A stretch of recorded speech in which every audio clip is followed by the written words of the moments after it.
Hello दोस्तों, क्या हाल है। तारीख आज 31 अक्टूबर 2025, महीने का आखिरी दिन शुक्रवार हो गया, हिंदी तिथि नवमी। और आइए बात करते हैं आज के मुख्य समाचार में देश भर की तमाम बड़ी खबरों पर नजर डालते हैं। देखिए, साल 31 अक्टूबर को राष्ट्रीय एकता दिवस मनाया जाता है। यह दिन देश के महान स्वतंत्रता सेनानी और पहले गृह मंत्री सरदार वल्लभ भाई पटेल को समर्पित है। उन्हें हम सभी लौह पुरुष के नाम से जानते हैं। सरदार पटेल ने आजादी के बाद देश के एकीकरण में जो योगदान दिया वो अद्वितीय और प्रेरणादायक है।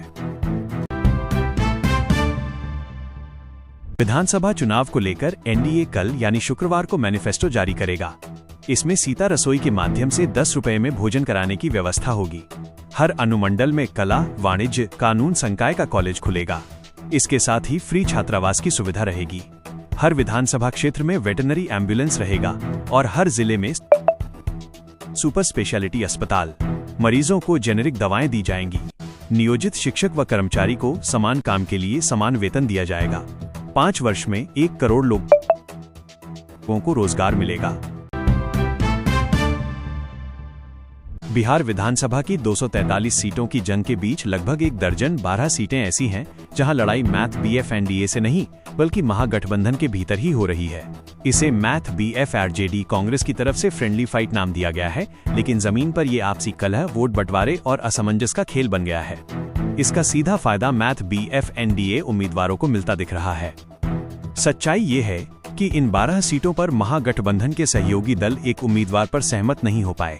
Math BF RJD, math BF Congress, math BF CPI और मैथ बीएफ वीआईपी सभी ने इन सीटों पर अपने अपने प्रत्याशी उतार दिए।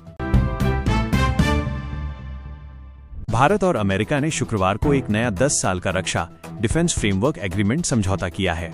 इसका मतलब है कि आने वाले 10 सालों तक दोनों देश मिलकर अपनी सेनाओं, रक्षा उद्योग और तकनीकी सहयोग को और मजबूत करेंगे। इसके तहत अमेरिका भारत से एडवांस टेक्नोलॉजी शेयर करेगा।